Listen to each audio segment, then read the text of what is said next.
சமூக வலைதளங்கள்ல முக்தார் பெருந்தலைவர் காமராஜர் ஐயா குறித்து நிறைய தவறுதலாக அவர் பேசிக் கொண்டிருக்கிறார் என்ற ஒரு விடயம் தான் இப்ப பரபரப்பாக போயிட்டு இருக்குது. நிறைய பேர் அவர் மேல வழக்கு தொடுத்திருக்காங்க, நாம் தமிழர் கட்சி உட்பட. நீங்க அந்த வீடியோ பார்த்திருப்பீங்க, உங்களுடைய கருத்து என்ன சார்?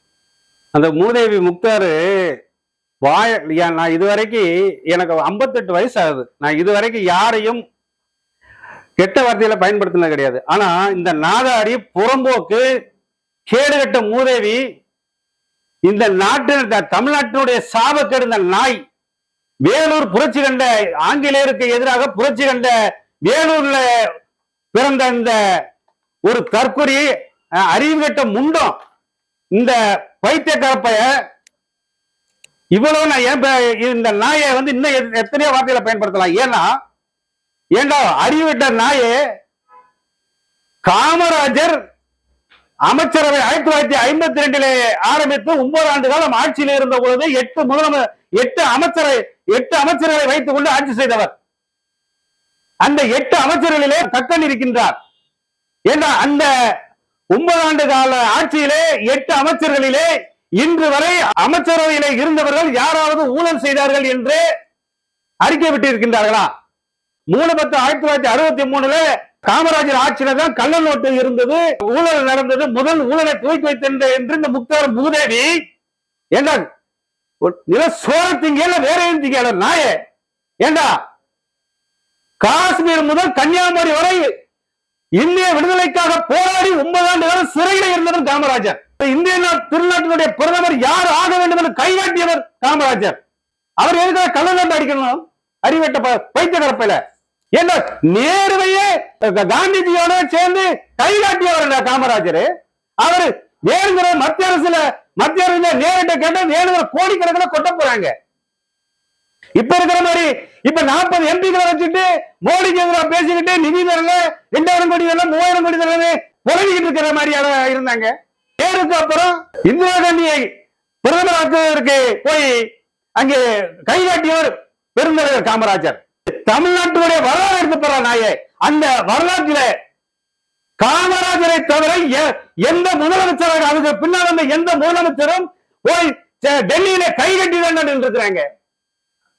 பெருந்தலைவர் காமராஜர் தான் இந்திய திருநாட்டுடைய பிரதமரை தீர்மானித்தவர். மூப்பனார் அவர்கள் பிரதமரை கைகட்டினார். அந்த அளவுக்கு இந்திய திருநாட்டியை வழிநடத்தியவர். அவருக்கு வேணுங்கிற நிதிகளை கொட்டி கொடுக்கக்கூடிய நிலைமையை அப்பழுக்கற்று வாழ்ந்து மறைந்த மாபெரும் தலைவர் பெருந்தலைவர் காமராஜர். சாத்தூர் மண்ணில் இருந்து பேசுறேன் நாயே, நீ வேறு சிப்பாய் கழகத்தை பத்தி ஒரு தெரியுமா நாயே? 9 ஆண்டு காலம் சிறையில இருந்த நீ ஒரு நாள் பொண்டாட்டியோ உங்க அப்பா சோறு வராம இருந்தா நாயே, நீ தேர்தல போய் புறமிட்டு அடைகிற நாய். 9 ஆண்டு காலம் வெள்ளக்காரனுக்கு எதிராக அங்கே சிறையில கிடந்து கல்வி கண் திறந்த காமராஜர் அவ்வளவு மட்டமா பேசுற. அவர் நல்லசாமியோட பேட்டி கொடுக்கும் போது என்ன சொல்ற? 3 விஷயத்தில் அவரு கள்ளுக்கடையை திறக்கவில்லை, தமிழ்நாட்டுக்கு பெயர் வைக்கவில்லை, சிறுபான்மையினருடைய இடஒதுக்கீடை ரத்து செய்தார். ஏன் அறிவட்ட முண்டா இந்திய நாடு மத ஒருமைப்பாட்டு, மத நல்லிணக்கத்தோடு ஜாதி பேரமற்ற ஒருமைப்பாடோடு வாழ வேண்டும் என்று உலகத்திற்கு வழிகாட்டிய காங்கிரஸ் வழியில் இருந்த காமராஜர் எம்மனவு சம்மதம் என்று வாழ்ந்து காட்டி ஒரே கொள்கையோடு வாழ்ந்தவர். அப்பேற்பட்டவர் இடஒதுக்கீடு இன்னைக்கு வரைக்கும் மத்தியில அமைச்சரவை காங்கிரஸ் தரலையா?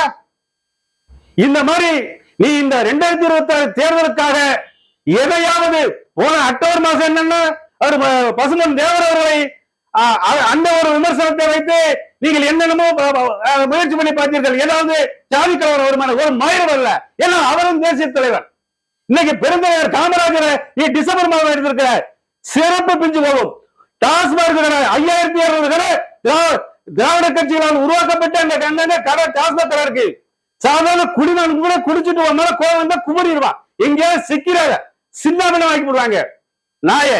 எங்கேயாவது சாதாரண தெருவில் கூட போனா கூட டாஸ்மாக் மறுபிரியர்கள் முன்னாடி கூட சிக்கிறாங்க. அறிவட்ட நாய். 1963 பின்னாலே ஆட்சியில இருந்த அமைச்சர்கள் பட்டியலை முதலமைச்சர்கள் பட்டியலை அந்த கட்சியில இருந்து அந்த கட்சிக்கு போனா அடுத்த நிமிஷமே அவர் ஊழல் பட்டியலை வெளியிடுறாங்க. அது வரலாறு. 1971 இருந்து இன்னைக்கு வரைக்கும் அத்தனை அமைச்சர்கள் மீதையும் ஊழல் வழக்க சொல்றாங்க. தன்னை பெற்ற தாய்க்கு பைப்பு வீட்டுக்குள்ள போட்டாங்கன்னா அதை புடிக்கிறார் காமராஜர். இவன் நல்லதாக்கி பிறந்திருந்தா இந்த வார்த்தையை சொல்ல மாட்டேன். நான் உனக்கு வேலை வெட்டி இல்லைன்னா 7 வாரம் உனக்கு பாட்டு டாஸ்மாக் கடையில அந்த இன்னைக்கு பாட்டுகளை 10 ரூபாய் வாங்கி காலி பாட்டுல பொறுக்கிறதுக்கு உனக்கு ஏழை எடுத்து தரேன். அதை வச்சு ஏன் பொறுத்துட்டு போ. உனக்கு எத்தனை லட்சம் வேணும்? 50,000 சம்பளம் வேணுமா? 1 லட்சம் சம்பளம் வேணுமா? நாயே எவ்வளவு வேணும்னு சொல்லு, உனக்கு வேலை வாங்கி தரேன். நான் இந்த மாதிரி கேவலமான பேச்சுகளை பேசிக்கொண்டு தமிழ்நாட்டினுடைய அரசியலையும் அந்த பத்திரிகை தர்மத்தையும் ஊடக தர்மத்தையும் இதோடு நிறுத்திக் கொள்ள வேண்டும். உனக்கு 2025 நேரத்தில் செல்வி ஜெயலலிதா அவர் உயிரோடு இருந்திருந்தா இந்நேரம் நீ அங்க வேறொரு சிறைக்குள்ள உன்னை போட்டு 4 பேரும் நினைச்சிருப்பாங்க. அந்த சத்தியமூர்த்தி பவனில உட்கார்ந்து இருக்கின்ற தலைவன் உண்மையான காங்கிரஸ் தலைவனாக இல்லாத காரணத்தினால் நீ நடமாடி கொண்டிருக்கின்றாய். இல்லை என்றால் இந்நேரம் கூட்டணி ஆட்சியில முதல்வரிடம் சொல்லி உன்னை இன்னைக்கு சிறையில 10 நாள் உன்னை கருவி விட்டுருப்பாங்க. ஏதாவது 10 சீட்டு கிடைக்குமா என்று இன்னைக்கு காங்கிரஸ்ல தூய்மையான அப்பல்கட்ட அந்த காந்திய வழியில வந்த காங்கிரஸ் தலைவன் தமிழ்நாட்டில் இல்ல. அதனாலதான் உன்ன மாதிரி கேப்பாரி முள்ளமாரிகள் எல்லாம் ஊடகம் என்ற பெயரிலே நீ இப்படி பேச வேண்டிய ஒரு கேடுகட்ட நிலைமை வந்திருக்கிறது என்பதை வேதனையோடு பதிவு செய்கிறேன். தப்பித்தவரை விருதுநகர் மாவட்டம் அந்த சைடெல்லாம் வந்துடாத. டாஸ்மார்க் மதப்பிரியர்களே உன்னை அடி சேர்ப்பால் அடிப்பாங்க. சமூக வலைத்தளங்கள்ல ஏதாவது ஒரு வார்த்தை பேசணும் அப்படின்னா சவுக்கு சங்கராக இருந்தாலும் சரி, மாரிதாஸாக இருந்தாலும் சரி, உடனடியாக கைது செய்யக்கூடிய தமிழக அரசு இப்படி மறைந்த முன்னாள் தலைவரை ஒரு பொது தளத்துல உட்கார்ந்து இழிவாக பேசும்பொழுது ஏன் மௌனம் சாதிக்கிறாங்க? அவர் மீது ஏன் வழக்கு தொடுக்கல? ஏன்னா அவங்களுக்கு என்னமா அதேதான் சொல்லல. அவங்களுக்கு கொள்கைன்னா என்ன? அண்ணா வழியில கொள்கையா இருந்தா இந்த செல்லப்பண்ண என்ன எதுக்காக நான் அந்த துண்டை போட்டுட்டு தாலி எடுத்த அந்த தாய்மார்களுக்காக நான் இங்க மதுவினால் விதவரான பெண்கள்னு காஞ்சிபுரம் அண்ணா பிறந்த மண்ணுல ஒரு மணியடி தொலை பேசுறாங்களே. தமிழ்நாட்டுல மதுவினால விதைகளான மாநிலம் தமிழ்நாடுன்னு சொன்னாங்களே. இந்த கேடுகட்ட அந்த கூட்டத்தோட இருக்கிறதுனால தான் இன்னைக்கு இந்த கன்றாவியெல்லாம் பார்க்க வேண்டிய சூழ்நிலை இருக்கு. ஏங்க கல்யாண நோட்டு அடிச்சான்னு சொல்றாங்க.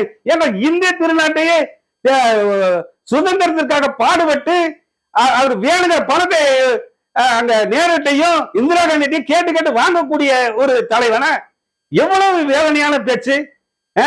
இந்த 2026 தேர்தலுக்காக இவர் பின்னாலே அவன் கூட பேட்டி எடுத்த அந்த கான்ஸ்டன்ட் கூட இவங்க செட்டப்பா தான் பேசியிருக்கிற மாதிரி எனக்கு சந்தேகம் வருகிறது. ஆகவே இந்த ஏதோ ஊடகத்துல யூடியூப்ல பேசணுங்கிறதுக்காக நல்ல அப்பழுக்கற்ற தலைவர்களை நீ இந்த மாதிரி பேசுவதை இத்தோட நிறுத்தி பகிரங்க மன்னிப்பு கேட்க வேணும்.